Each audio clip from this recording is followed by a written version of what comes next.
Le agradecemos que venga a consolarnos, pero no somos católicos. Oh, cielos, cielos. Entonces espero que disfrute su estancia en el infierno.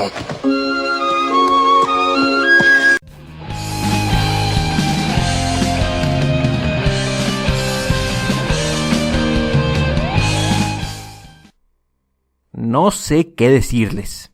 Si no fuese por mi obsesión por ver todo lo que pueda en el cine, no tendría ni el más mínimo interés en ver El Papa Francisco, un hombre de palabra. ¿Un documental religioso? Creo que preferiría ser pateado en la cara durante hora y media y tendría una experiencia ligeramente más agradable. Muy afortunadamente, la producción no es una de esas herramientas de adoctrinamiento religioso que odio con toda mi pútrida alma. La cinta se limita a presentar solo algunas de las ideas del actual Papa, no marcándolas como reglas estrictas o verdades universales, ni siquiera como posturas de la Iglesia Católica, sino las propias ideas personales del Papa Francisco. Y lo siento mucho, pero me es imposible no simpatizar con un Papa que tiene su propio disco de pop rock. Esto no tiene nada que ver con el propio documental, pero no se puede negar que el sujeto es bastante sencillito y carismático. Me gustaría poder contarles la estructura del documental, pero en realidad no hay ninguna, y eso suena peor de lo que verdaderamente es. En El Papa Francisco, un hombre de palabra, vemos al Papa dando algunos discursos en varias conferencias y de vez en cuando, en un entorno más privado, diálogos del mismo Papa presentándonos algunas de sus ideas. Disparidad económica, cambio climático, la estructura familiar tradicional, avances de la ciencia y evidentemente teología son solo algunos de los temas que toca esta producción. Sin embargo, nunca se profundiza en ninguno de ellos, lo cual suena bastante mal, pero creo que este acercamiento tan generalizado sirve para transmitir el mensaje del documental. El filme no es de esos que te dice que si no sigues las reglas de la iglesia te vas a pudrir en el infierno, cosa que es precisamente lo que tanto odio de las películas religiosas, su autoritarismo. El mensaje es un poco más vago y tal vez demasiado obvio. Si no nos ponemos de acuerdo en solucionar los problemas del mundo, nos va a cargar la chingada a todos por igual, sin importar clase social, raza o religión, lo cual tal vez suena demasiado a discurso de un sucio hippie, pero creo que es una postura lógica.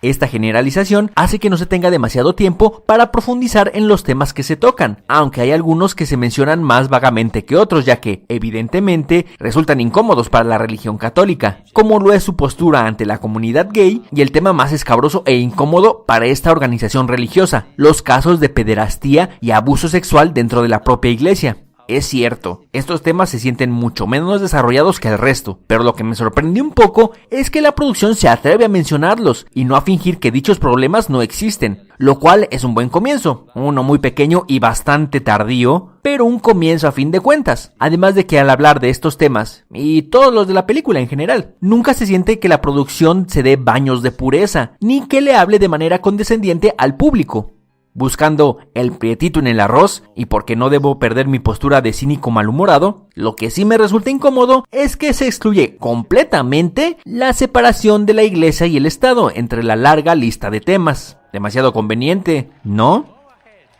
Otra vez, no sé qué más puedo decirles. La gran falla de la producción es que a pesar de tocar muchos temas, no ofrece ninguna solución a los mismos, por lo menos no de forma concreta, pero en mi opinión, esa no es su intención. Su objetivo principal es tratar de abrir un diálogo para solucionar esos problemas. Ojo, abrir un diálogo, no una confrontación de ideas, un diálogo que busca el bien común de toda la humanidad sin excluir a nadie.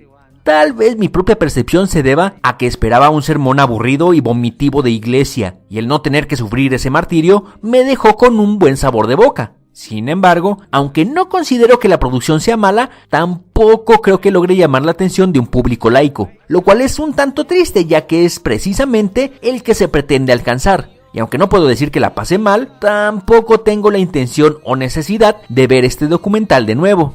El Papa Francisco, un hombre de palabra, no es una exaltación ni de la iglesia ni de sus dirigentes, ni siquiera de sus propias posturas teológicas. Es una exposición que invita al diálogo. No es precisamente algo que llamaría divertido, pero creo que la producción sí podría resultar un interesante punto de partida para más de una conversación y... ¡hey! El documental termina con un chiste contado por el propio Papa. Un chiste blanco y un tanto soso, pero hay que admitir que eso suena muy extraño, y es algo que definitivamente no se ve todos los días.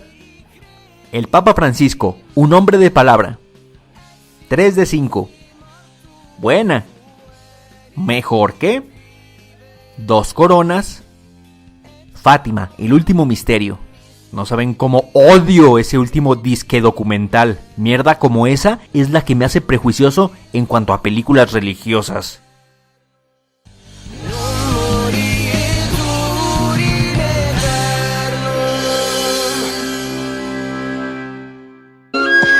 Lindo vestido. Oh, vaya a su casa y acuéstese con su mujer. Se acabó. Vamos a pelear. Ahora verá. ¡Venga, santurrón! ¡Venga, ya